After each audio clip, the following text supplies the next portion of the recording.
தென்னாடுடைய சிவனே போற்றி, என் நாட்டவர்க்கும் இறைவா போற்றி. அனைவருக்கும் அன்பு வணக்கம். தர்மர் வழக்கம் போலவே தர்மத்தை எடுத்து சொல்கிறார். நம்ம குலத்தை சேர்ந்தவர்கள், நம்மெல்லாம் எதிரி வரும்போது 105, ஆனா நமக்குள்ள பிரச்சனை அப்படின்னா அந்த பக்கம் 100, இந்த பக்கம் 5, இப்படிதான் பார்க்கணுமே தவிர நம்ம குலத்தை சார்ந்தவர்கள், அவர்களது பெண்கள், இவங்களை எல்லாம் வேற யாரோ ஒருத்தன் கட்டி தூக்கிட்டு போறான் அப்படின் போது பார்த்துட்டு சும்மா இருக்க முடியாது அப்படின்னு சொல்லிட்டு அந்த எஸ்கலேஷன் மேட்ரிக்ஸ்னு பார்த்தோம் இல்லையா. முதல்ல சமாதானத்தினால நீங்க இதை தீர்க்க பாருங்க, அப்படி ஒத்து வரலன்னா மிதமான பலத்தை உபயோகப்படுத்துங்கள் அப்படின்னு சொல்றாரு. எல்லாத்தையும் சொல்லிட்டு நம்ம முதலையே பார்த்திருந்தோம், ஒரு நாளில் முடியக்கூடிய யாகத்தை அவர் செய்து கொண்டிருக்கின்றார் அப்படின்னு. ஸோ அவர் சொல்றார், தர்மர், நான் இந்த யாகத்தை செய்து கொண்டிருக்கின்றேன், அதனால என்னால வர முடியாது, நீங்கள் போயிட்டு அந்த துரியோதனன் சகோதரர்கள், அவர்களுடைய பெண்கள், அதுக்கப்புறம் மந்திரிகள், இவர்களை எல்லாம் மீட்டு வர வேண்டும் அப்படின்னு சொல்றார். சொல்லிட்டு ரொம்ப அற்புதமா ஒன்று சொல்றார். நம்ம கிட்ட ஒருத்தன் யாச்சகம் கேட்கறான் அப்படின்னும் போது அவனுக்கு நாம கொடுக்கிறோம் பாருங்க, அதை விட பெரிய விஷயம் என்ன இருக்கு அப்படின்னு கேட்கிறாரு. அதாவது துரியோதனன் சார்பாக அந்த மந்திரிகள் நீங்க துரியோதனனை காப்பாற்றணும்னு கேட்கறாங்க. கூடவே துரியோதனன் அங்கிருந்து கதறுகின்றான். அது இங்க காதுல விழுந்ததுன்னு பார்த்தோம் இல்லையா. அதுலயும் பாருங்க, தர்மரை கூப்பிடுறான், நகுல சகாதேவர்களை கூப்பிடுறான், அர்ஜுனன் பீமன் பேரை சொல்லவே இல்லை. கூப்பிட்டா அவங்க வரமாட்டாங்க, கோபத்தில் இருக்காங்கன்னு நினைச்சானா என்னன்னு தெரியல. அப்போ இதை யாசகம் கேட்பதற்கு ஒப்புமைப்படுத்துகின்றார் தர்மர். நம்ம கிட்ட பிச்சை கேட்கறான், அப்ப அவனுக்கு ஒண்ணு கொடுக்கறோம் அப்படின்னும் போது அதை விட பெரிய விஷயம் என்ன இருக்கு அப்படின்றாரு. இதையும் அந்த என்ன சொல்றது, அந்த நெகோசியேஷன் டெக்னிக் அப்படின்னு நம்ம பார்க்கலாம். இதுக்கு தான் சொல்றது, மகாபாரதம் ஒவ்வொரு விஷயமும் நம்ம வாழ்க்கைக்கு உதவக்கூடியது அப்படின்னு. இப்போ இது என்னங்க, அவன் அவ்வளோலாம் தப்பு பண்ணவன், அதர்மமே வடிவானவன், நம்மளை அழிக்கணும்னே பார்த்துட்டு இருக்கான். அப்படி இருந்துச்சு அவனுக்கு போய் உதவணுமா, இது பீமன் கேட்டான்றதை நம்ம பார்க்குறோம். அதுக்கப்புறம் அந்த அரக்கு மாளிகை, அதுக்கப்புறம் அவனுக்கு விஷத்தை கொடுத்து போட்டது, திரௌபதிக்கு எவ்வளவு பெரிய கொடுமையை செய்து, அதையெல்லாம் சொல்றான் பீமன். இப்போ அவனுடைய ஈகோவை டச் பண்ற மாதிரி இருக்கு இல்லையா தர்மருடைய இந்த வார்த்தை. பிச்சை கேட்கறான் அப்படின்னும் போது அவனுக்கு ஒண்ணு நம்ம போடுறோம் அப்படின்றாரு.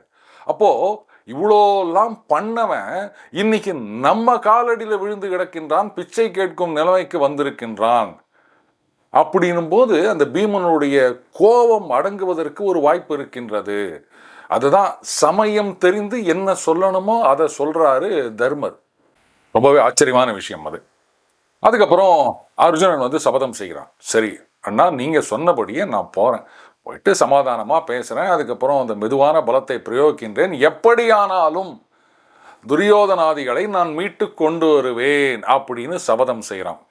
இதை கேட்ட உடனே அங்கே தப்பி பழிச்சு ஓடி வந்த அந்த தளபதிகள் மந்திரிகள்லாம் இருக்காங்க பாருங்க, அவங்களுக்கெல்லாம் மிகப்பெரிய சந்தோஷம். அப்பா, நம்ம ராஜா பழைச்சார், அர்ஜுனன் இறங்கி வந்துட்டார், பீமன் வந்துட்டார் அப்படின்னா அதுக்கப்புறம் அவங்கள எதிர்த்து நிற்கிறதுக்கு இந்த மூவுலகிலும் யாரும் கிடையாது, அதனால நாம பிழைத்தோம் அப்படின்னு ரொம்ப சந்தோஷமா அவங்கெல்லாம் வராங்க. அதுக்கப்புறம் அர்ஜுனன், பீமன், நகுல சகாதேவர்கள் இவங்க 4 பேரும் கவச்சங்களை அணிந்து கொள்கின்றார்கள். அதெல்லாம் தங்கமயமான கவசங்களாம். அதுக்கப்புறம் இந்த திவ்யாஸ்திரங்கள் எல்லாத்தையும் எடுத்துட்டு தேர்ல ஏறி கிளம்புகின்றனர். அங்க பார்த்தீங்கன்னா கந்தர்வர்கள் முதல்ல மெதுவான பலப்பிரயோகம், சும்மா சில அஸ்திரங்களை மட்டும் விடுகின்றார்கள். கந்தர்வர்கள் எதிர்த்து தாக்குகின்றார்கள். அந்த தாக்குதலை தடுத்து நிறுத்துகின்றான் அர்ஜுனன் அஸ்திரங்களை எய்வதன் மூலமாக. இப்ப என்ன பண்றான், எடுத்த உடனே நீங்க ஆயுதங்களோட போறீங்க, முதல்ல தர்மர் சமாதானம் தானே பேச சொன்னார் அப்படின்னு சொன்னா, ஏங்க ஒரு படை வருது அப்படின்னா அவங்க என்ன பேசுறதுக்கு வராங்களா இல்லை பேசிட்டு அப்புறம் சண்டை போடுவாங்களா, இதெல்லாம் யாராவது பார்ப்பாங்களா, அந்த பக்கத்துலேருந்து தாக்குதல் ஆரம்பிச்சிருக்கும். அதனால இவங்க மெதுவான பலப்பிரயோகம் செய்து விட்டு அப்புறம் சொல்றாங்க, இந்த பாருங்க, துரியோதனாதிகளை விட்டுடுங்க, நாங்க அவங்கள கூட்டுட்டு போறோம், நான் சொல்றதை கேளுங்க, தேவையில்லாமல் இந்த உயிரிழப்பு வேண்டாம் அப்படின்னு அர்ஜுனன் சொல்றான்.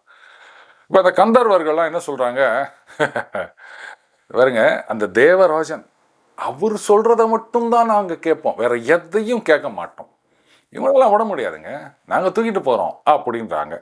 அதுக்கப்புறம் மறுபடியும் சண்டை ஆரம்பமாகின்றது. இந்த கந்தர்வர்கள் ஒவ்வொரு 100 பேர் வந்து நிற்கிறாங்க. அவங்கள வந்து இவங்கெல்லாம் அடிச்சு நவுத்துகின்றார்கள். ஆயிரக்கணக்கான கந்தர்வர்களை கொன்று குவிக்கின்றார்கள். அர்ஜுனன், பீமன், நகுல, சகாதேவர்கள் இவங்கெல்லாம். இப்படி அவங்க படைகள் ஏராளமாக இருக்கு. கந்தர்வர்களுடைய படைகள் அவங்க வந்துட்டே இருக்காங்க. இவங்களை வந்து தாக்கி கொண்டே இருக்கின்றார்கள். அப்போ என்ன பண்றாங்க, இந்த துரியோதனாதிகள் அவர்களுடைய பெண்கள் அவங்களை எல்லாம் அப்படியே கட்டி கொண்டு வானத்துல பறக்கின்றனர். கந்தர்வர்கள்லாம் வந்து வானுலகில் சஞ்சரிப்பவர்கள், அது நமக்கு தெரியும். இப்போ இந்த 4 பேரும் பாண்டவர்கள் என்ன பண்றாங்க, அம்புகளை எய்து அவங்கள அண்ணண்ட என்னண்ட பறக்க விடாம ஒரு கூண்டல் அடைபட்டவர்கள் மாதிரி செய்து விடுகின்றார்கள். அதுக்கப்புறம் அவங்கள டக்கு டக்குன்னு ஆயுதம் போட்ட உடனே அவங்க எல்லாம் கீழே வர போறாங்க. இப்போ சித்திரசேனன் அவன் களத்துல இறங்குறான். என்னதான் இருந்தாலும் நம்முடைய படைகள் இந்த மாதிரி ஆகுது அப்படின்னு சொல்லும்போது தலைவர் சும்மா இருக்க முடியுமா? he has to lead from the front இல்லையா? அவன் வரான். வந்த உடனே என்ன பண்றான், அந்த மாயையினால் அவனுடைய உருவத்தை மறைத்துக் கொள்கிறான். அங்கிருந்து அவன் அஸ்திரங்களை எல்லாம் ஏவுகின்றான். அர்ஜுனன் வந்து அந்த அஸ்திரங்களை எல்லாம் தடுத்து முறியடிக்கின்றான். அதுக்கப்புறமா மாயமாக இருக்கின்ற அந்த சித்திரசேனன் அவன் எந்த இடத்துல இருக்கான் அப்படின்னு கண்டுபிடிச்சு அவனை எதிர்த்து ஆயுதங்களை அஸ்திரங்களை ஏவுகின்றான் அர்ஜுனன். இப்ப சித்திரசேனன் என்ன பண்றான், டகால்னு அர்ஜுனன் முன்னாடி வந்து, என்னப்பா நாமெல்லாம் நண்பர்கள் இல்லையா, எதுக்கு இந்த சண்டை அப்படின்ன உடனே அர்ஜுனன் என்ன பண்றான், அந்த ஏவிய அஸ்திரத்தை எல்லாம் வித்ட்ரா பண்ணிக்கிறான். இதுவும் இன்னொரு ஆச்சரியமான விஷயம். இப்போ இந்த அஸ்திரங்கள் அப்படின்னு சொல்றதெல்லாம் கற்பனை அப்படின்னா, ஆமா ஒரு ஆயுதம் விட்டாரு அது போய் கொன்னுடுச்சு அதோட நிறுத்திருக்கலாம். அதை திரும்ப அழைத்து கொண்டார் அப்படின்றது வந்து இது முழுக்க முழுக்க கற்பனையா இருந்தால் அதுல இங்க இதுக்கு இடமில்லைன்னு தான் நான் சொல்லுவேன். ஸோ இதிலிருந்து இருந்த விஷயத்தை தான் கூறுகின்றார்கள் அப்படின்றது புரியுதா? இன்னைக்கு தான் நாம அந்த கெப்பாசிட்டியை டெவலப் பண்ணியிருக்கோம். அதனால இப்ப நமக்கு அது புரியுது. இன்னும் எத்தனையோ விஷயங்களை வந்து நம்ம அதெல்லாம் நினைச்சு கூட பார்க்க முடியாத உச்சத்துல இருக்கு மகாபாரத காலத்துல. ஆனா நம்ம என்ன பண்றோம், தெரியாததுனால இல்லாததுனால அதையெல்லாம் கற்பனை அப்படின்னு எள்ளி நகையாடி கொண்டிருக்கின்றோம். இப்போ சண்டை நின்று விட்டது. எல்லாரும் பாண்டவர்கள் இந்த சித்திரசேனன் அவங்கெல்லாம் உட்காந்து சிரிச்சு பேசிட்டு இருக்காங்க. அப்போ சித்திரசேனன் கிட்ட அர்ஜுனன் கேட்கிறான், இல்ல இந்த துரியோதனாதிகள் அவங்களெல்லாம் வந்து எதுக்காக இந்த சண்டை, எதுக்காக அவங்கள கட்டி இழுத்துட்டு போனோம் அப்படின்னு. அப்போ சித்திரசேனன் சொல்றான், இந்த துரியோதனன் இருக்கான்ல இவன், நான் நல்ல நிலைமையில இருக்கேன், அந்த பாண்டவர்கள் கெட்ட நிலைமையில் இருக்கின்றார்கள், அங்க வந்து காட்டுல திரிந்து கொண்டிருக்கின்றார்கள். நான் இப்ப இந்த நிலைமையில இருக்கும்போது அவங்கள போயிட்டு அவங்க கஷ்டப்படுறத போயிட்டு பார்த்து ரசிக்க வேண்டும் அப்படின்றதுக்காக அவன் இங்க வந்தான். இது இந்திரனுக்கு தெரிந்தது. அதனால தான் அவர் என்னை கூப்பிட்டு, நீ நேரா அங்க போ, பாண்டவர்கள் இருக்கக்கூடாத இடம் காடு, அவர்கள் இருக்க வேண்டிய இடம் அரண்மனையில் இருக்கணும். ஆனா அவங்கள வந்து சூதாட்டத்துல வஞ்சித்து இந்த மாதிரி துரத்திட்டு காட்டுல அனுப்பிச்சு விட்டு அந்த கஷ்டத்தை அனுபவித்து சந்தோஷப்படுவதற்கு துரியோதனன் குடும்பத்தோட வந்துட்டு இருக்கான். அவனை போயிட்டு நீ கட்டி எடுத்துட்டு வா அப்படின்னு சொன்னாரு, அதனால தான் நான் வந்தேன் அப்படின்றான். இப்ப அர்ஜுனன் என்ன பண்றான், சரி ரைட்டு, இருந்தாலும் நமது அண்ணா தர்மன் அவருடைய வாக்கிற்கு இணங்க நீங்க வந்து இந்த துரியோதனாதிகள் அதுக்கப்புறம் அவங்களுடைய பெண்கள் எல்லாரையும் கட்டி வச்சிருக்கீங்க இல்லையா, அவர்களை எல்லாம் விடுவிக்க வேண்டும் அப்படின்றான். இதை கேட்ட உடனே சித்திரசேனன் சொல்றான், என்னப்பா சொல்ற, அவன் உங்களுக்கு வந்து கெடுதல் பண்ணணும் அப்படின்றதுக்காகவே வந்திருக்கான், அதர்மமே உருவானவன் அவன். பீமன் சொன்னதை அப்படியே கிட்டத்தட்ட ரிப்பீட் பண்ற மாதிரி இருக்குது சித்திரசேனன் சொல்றது. இப்ப இவனையெல்லாம் விட்டா மறுபடியும் உங்களுக்கு கெடுதல் தான் பண்ணுவான் இவன். இந்திரன் அவ்வளவு தூரம் சொல்லியிருக்காரு இவங்களை கட்டி இழுத்துட்டு வாங்க அப்படின்னு. அப்படி இருக்கச்ச நீங்க என்னடானா இவங்களை விட்டுருவீங்கன்னு சொல்றீங்களே, நல்லா யோசிச்சு தான் சொல்றீங்களா? இதெல்லாம் கொஞ்சம் சிந்தனை செய்யுங்க. இவங்களை விடுவிப்பது அப்படின்றது மிகப்பெரிய தவறா போய் முடியும், அதெல்லாம் வேண்டாம் அப்படின்றான் அந்த சித்திரசேனன். அப்ப அர்ஜுனன் சொல்றான், சரி வாங்க நம்ம யுதிஷ்டர் இருக்கார் அவர்கிட்டயே போய் கேட்போம் அப்படின்ன உடனே அங்க வந்து சித்திரசேனன் இதையே சொல்றான். என்னங்க நீங்க பாட்டி இவங்களெல்லாம் விட்டுருங்கன்றீங்க, இது இந்திரனுடைய ஆணை, அவர் தான் சொன்னார், இவங்க வந்து எவ்வளோ ஒரு இழி பிறவிகளா இருந்தாங்கன்னு சொன்னா கஷ்டப்படுறத போய் ரசிக்கிறதுக்காக வந்திருக்காங்க, அவங்கள கட்டி தூக்கிட்டு வா. இப்போ அதுல சில பேர் சொல்லலாம், இது பாருங்க அர்ஜுனன் வந்து இந்திரனுடைய மகன், அவனுக்காக இவர் பண்ணார் அப்படின்னு. சி, இங்க நம்ம பார்க்க வேண்டியது, அர்ஜுனன் இந்திரனுடைய மகனாகவே இருந்தாலும் துரியோதனம் பண்ணது நியாயமா? இந்த இடத்துல இந்த வாரிசு அப்படின்றத மட்டும் சொல்றவங்க துரியோதனம் பண்ணது சரியா அப்படின்னு யாரும் யோசிக்க மாட்டாங்க. அவர் பிள்ளைக்காக பண்ணார். ஆனா துரியோதனம் பண்ணது ரொம்ப லட்சணமா? யாரா இருந்தாலும் அதைத்தான் பண்ணியிருப்பாங்க. இந்திரனுடைய மகன் அர்ஜுனனாக இல்லை அப்படின்னாலுமே ஃபார் தட் மேட்டர் அதை நீங்க மறந்துருங்க. யாருக்கு யார் அப்பா அப்படின்றத மறந்துருங்க. இப்ப இந்த சித்திரசேனன் சொல்லவே தானே தெரிஞ்சுது இந்திரன் தான் இது மாதிரி சொல்லி அமைச்சார் அப்படின்னு சொல்லிட்டு. இது தெரியாத வரைக்கும், ஏன்னா பீமனுக்கு இது தெரியாது. என்ன சொல்றான், நாம பண்ண வேண்டியது அதை வேற யாரோ ஒருத்தன் பண்ணிட்டு போறான், சந்தோஷப்படுவீங்களா? அதை விட்டுட்டு இந்த நேரத்தில் போயிட்டு அவங்கள காப்பாற்றணும்னு சொல்றீங்களா? கேட்டானா இல்லையா? அப்போ இந்த ஒரு உண்மை இந்திரன் சொல்லி அமைச்சது அப்படின்னு தெரியாத வரைக்கும் நம்ம யாரா இருந்தாலும் என்ன முடிவு எடுப்போம்? கரெக்டு, இவனுங்க வந்து திமிர் பிடிச்சி போயிட்டு அவங்க கஷ்டப்படுறத பார்த்து ரசிக்கணும் அப்படின்ட்டு போனானுங்க. சும்மா இல்லாமல் அதுவும் இந்த இடத்துல கந்தர்வர்கள் வந்து இந்திரன் சொல்லிட்டார் அப்படின்றதுக்காக அந்த காட்டுக்கு வந்த துரியோதனை உடனே கட்டி தூக்கிட்டு போயிடல. இவனுடைய ஆளுங்க தான் போயிட்டு அங்கே வம்பு சண்டை இழுக்கிறாங்க. அப்பவும் கந்தர்வர்கள் என்ன சொல்றாங்க, அப்பா இது எங்க இடம், இங்கெல்லாம் வரக்கூடாதுன்றாங்க. எங்க ஒன்று, எங்க துரியோதன மகாராஜா கட்டளை, அவர் சொல்லியிருக்காரு இங்க வந்து பாசறை அமைக்க வேண்டும் என்று, அதெல்லாம் இங்க வரக்கூடாதுங்க, நீங்க போங்கன்னு சொல்றாங்க. ஆனா அவங்க தான் வம்பு சண்டையை ஆரம்பித்தது துரியோதனது படைகள், நல்லா ஞாபகம் வச்சுக்கணும். ஸோ இங்கேயும் இந்திரன் தான் ஆணையிட்டார் அப்படின்னு சொன்னாலும் இவங்க சண்டைக்கு போகாம இருந்திருந்தால், கந்தர்வர்கள் வந்து இது எங்க இடம் வராதேன்னு சொன்ன உடனே கேட்டுக்கின்னு திரும்பி வந்திருந்தா இந்த கதி வந்திருக்குமா? திமிரு, அகம்பாவம், அகந்தை, இதுதான் வந்து எல்லாருடைய அழிவுக்கும் காரணம். அப்போ சித்திரசேனன் சொல்றதெல்லாம் யுதிஷ்டர் கேட்கிறார்.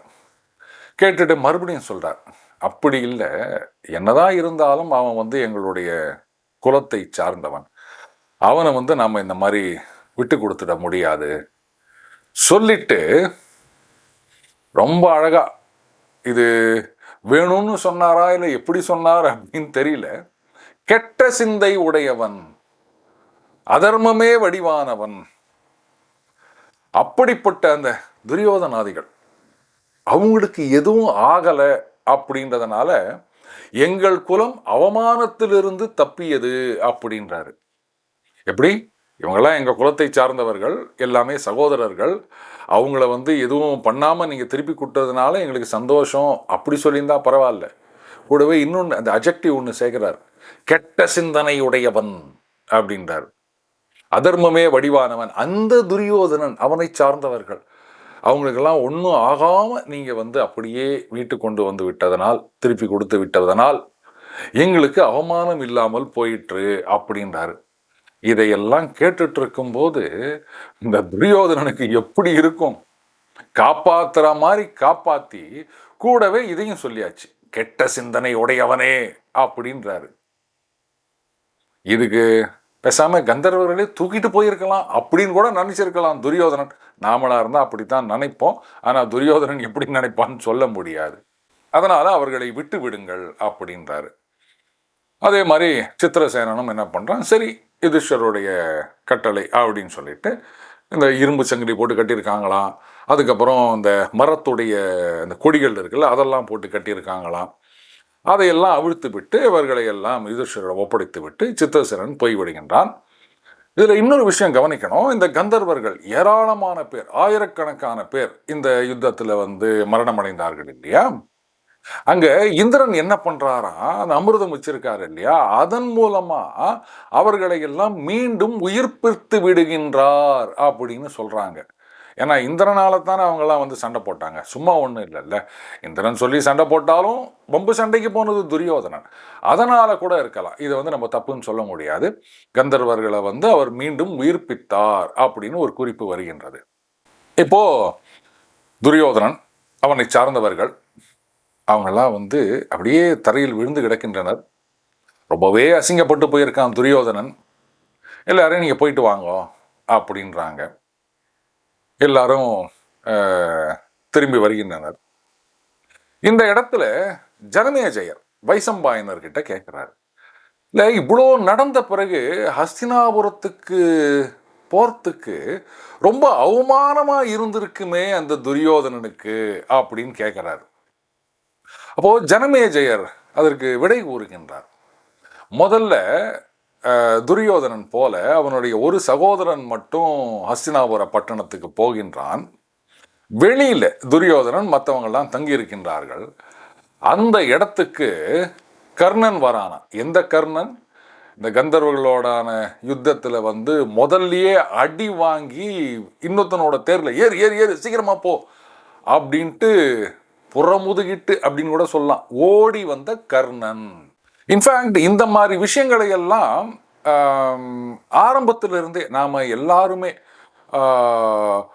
விவரமா படிச்சு தெரிஞ்சிருந்தோம் அப்படின்னு சொன்னா, ஒருவேளை கர்ணனுக்கு அந்த அளவுக்கு ஒரு ஹைப்பு கிரியேட் பண்ணி வச்சிருக்காங்க பாருங்க, அது இல்லாமல் போயிருக்கும் அப்படின்னு நினைக்கிறேன்.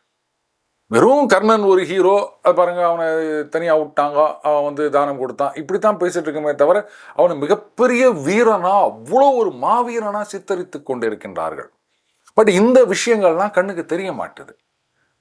இப்போ கர்ணன் அந்த துரியோதனன் பார்க்கறான், தம்பிகளோட எல்லாரோடையும் இருக்கிறத பார்த்த உடனே இவன் என்ன நினைச்சிடறான், ஆஹா துரியோதனன் அந்த கந்தர்வர்களை எல்லாம் வெற்றி கொண்டு விட்டான், எப்படி ஒரு வெற்றி வீரனாக வந்திருக்கின்றான் அப்படின்னு இவனா தப்பா கற்பனை பண்ணிக்கின்னு, துரியோதனா இந்த மாதிரி அந்த கந்தர்வர்களோடனான யுத்தத்துல என்னை ஏராளமான ஆயுதங்களால் தாக்கி விட்டார்கள், அதனால நான் வேகமாக அந்த இடத்திலிருந்து வெளியேற வேண்டியதாக போயிற்று.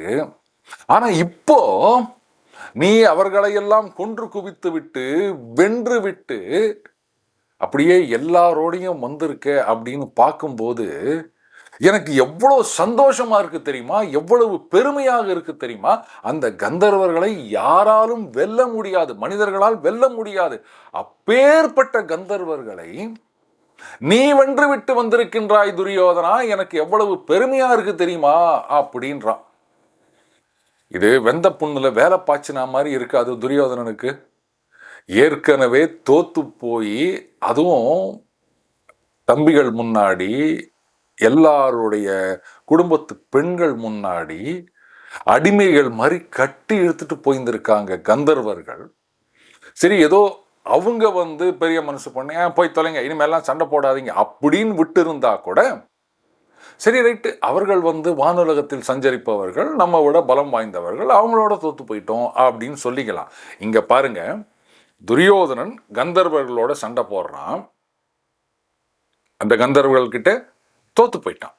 ஆனா யார்கிட்ட தோத்து போனானோ அந்த கந்தர்வர்களை அர்ஜுனன் முதலியவர்கள் தோற்கடித்து விட்டார்கள். சார் இல்லை, சித்திரசேனன் நண்பன்னு சொன்னா அப்படின்னா அதுக்கு முன்னாடி ஆயிரக்கணக்கான கந்தர்வர்களை இவர்கள் கொன்று குவித்தார்கள் இல்லையா. அந்த சித்திரசேனனையே அஸ்திரங்களால் முற்றுகையிட்டான் இல்லையா அர்ஜுனன். அதுக்கப்புறம் நண்பன்னு சொன்ன பிறகுதானே அந்த அஸ்திரத்தை அவன் வித்ரா பண்ணிக்கிட்டான். அப்போ அந்த கந்தர்வர்களை அர்ஜுனன், பாண்டவர்கள் 4 பேர் அவங்க தோற்கடித்து விட்டார்கள். எந்த கந்தர்வர்கள்? துரியோதனனை தோற்கடித்த கந்தர்வர்கள். அப்ப அந்த கந்தர்வர்கள் கிட்டயே தோத்து போட்டான் அப்படின்னா இந்த 4 பேர்கிட்டே அவனால நிக்க முடியுமா துரியோதனனுக்கு? இந்த புத்தி வேண்டாமா அவனுக்கு? இதுதான் அகந்தை அப்படின்றது. சில நேரங்கள்ல நம்மளுடைய சக்தி என்ன அப்படின்றத நாம முதல்ல புரிஞ்சுக்கணும். எதிராளியுடைய பலம் என்ன அப்படின்றதையும் நம்ம தெரிஞ்சு வச்சுக்கணும். அதிக பலம் இருக்கிட்ட எதிராளி கிட்ட போயிட்டு தேவையில்லாம மோதினோம் அப்படின்னு சொன்னா ஒரு பாறாங்கல்ல மண்டைய மோதி உடைக்கலாம் அப்படின்னு கற்பனை பண்ற மாதிரி தான். கண்ணெதிர்க்க பார்க்கறான், யாரும் சொல்லி கேட்கல, இவனை அடிச்சு தோக்கடிச்சு கட்டி தூக்கிட்டு போயிட்டாங்க, அவங்கள அடிச்சு நவுத்துறான் அர்ஜுனன். அதுக்கப்புறமாவது இவனுக்கு புத்தி வந்திருக்க வேணாமா? வரல. உடம்பு முழுக்க பொறாம எரிந்து கொண்டிருக்கின்றான். அதனால இந்த மாதிரி ஆட்களுக்கு இப்படித்தான் முடிவு வரும். இப்ப கர்ணன் சொன்னதை கேட்ட உடனே துரியோதனன் பேசுறான். மீண்டும் அடுத்த போல இணைந்திருப்போம். வணக்கம்.